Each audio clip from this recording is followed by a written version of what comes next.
आज हम लोग डिस्कशन करेंगे कि यूरोपियन लोग हिंदुस्तान पे कैसे आए और इंग्लिश लोगों ने अपने को यहाँ पे कैसे इस्टेब्लिश किया।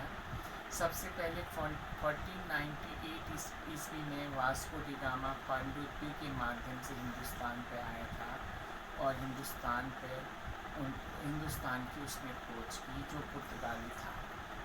उसके बाद डच आए,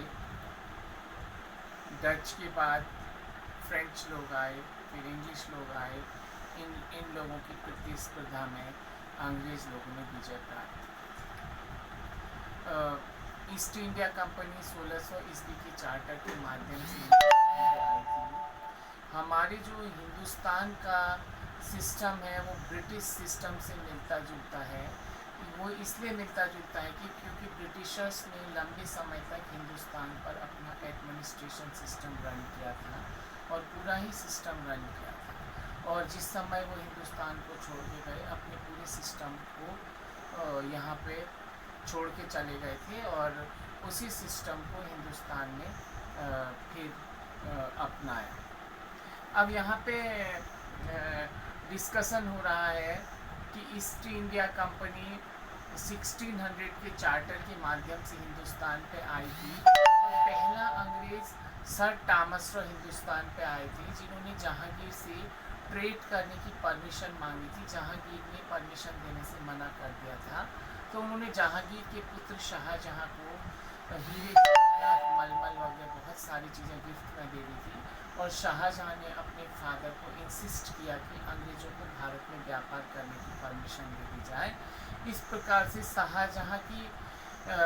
शाहजहां की इंसिस्ट करने पर जहांगीर ने यस कर दिया था। अब शुरू में तो कंपनी का उद्देश्य केवल व्यापार करना था। ईस्ट इंडिया कंपनी का उद्देश्य, जो इंग्लिश कंपनी थी उसका उद्देश्य व्यापार करना था।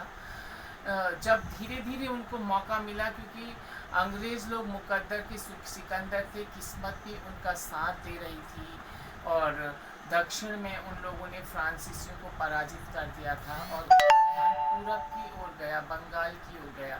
उस समय बंगाल में सिराजुद्दौला का शासन था।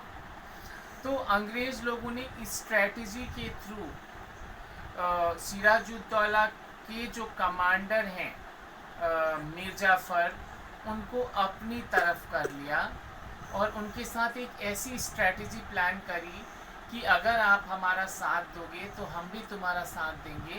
जैसे ही हम इस युद्ध को जीतेंगे, जिसे बैटल ऑफ प्लासी के नाम से जाना जाता है, जो 21 जून 1757 में हुआ था, उन्होंने कहा कि अगर इस युद्ध में आप हमारा साथ दोगे तो हम भी आपका साथ देंगे और सिराजुद्दौला के बाद हम आपको बंगाल का नवाब बनाएंगे। तो मीर जाफ़र ने एक तरफ से सिराजुद्दौला के साथ बहुत बड़ा विश्वासघात किया और अंग्रेज़ों के साथ जाकर वो है पूरी तरीके से मिल गया।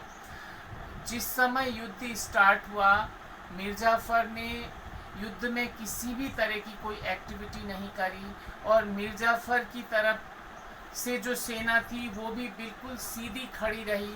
यद्यपि सिराजुद्दौला की तरफ से मीर मदन और मोहन लाल युद्ध का नेतृत्व कर रहे थे। उन्होंने और सिराजुद्दौला ने पूरी मेहनत करी प्लासी के बैटल में कि वो विजय प्राप्त करे, पर ऐसा नहीं हो पाया। सिराजुद्दौला वहाँ से भाग गए थे, उनको पकड़ लिया गया और उनकी हत्या कर दी गई और इस प्रकार से अंग्रेज़ों ने भारत में प्लासी के युद्ध में विजय प्राप्त करी। विजय प्राप्त करने के बाद अंग्रेज़ लोगों में इतना ज़्यादा कॉन्फिडेंस आ गया कि अब वो हिंदुस्तान पर अपने सिस्टम को अच्छे से रन कर सकते। इस प्रकार से युद्ध में जीतने के पश्चात उन्होंने सिराजुद्दौला का जो कमांडर था मीर जाफ़र, उसको बंगाल का नवाब बनाया और उसे नवाब के एक तरीके से पूरी तरीके से कठपुतली बना दिया। कंपनी जो कहती थी और मीर जाफ़र को वो करना पड़ता था। मीर जाफ़र भी कंपनी के प्रेशर से बहुत ज़्यादा थक चुका था, क्योंकि जो नवाब था वो कंगाल होता जा रहा था। कंपनी लगातार अपना फ़ायदा देखते ही जा रही थी। जब मीर जाफ़र भी बहुत ज़्यादा परेशान हुआ तो उसके बाद 1764 ईस्वी में बक्सर का युद्ध हुआ। बक्सर के युद्ध युद्ध में भी अंग्रेजों ने विजय प्राप्त करी।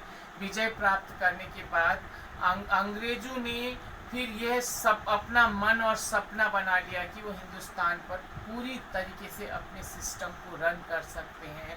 उसके पश्चात अंग्रेजों ने हिंदुस्तान पर टैक्स लेना भी शुरू कर दिया था और एक तरफ से ब्रिटिश हुकूमत हिंदुस्तान पर पूरी तरीके से स्थापित हो गई थी।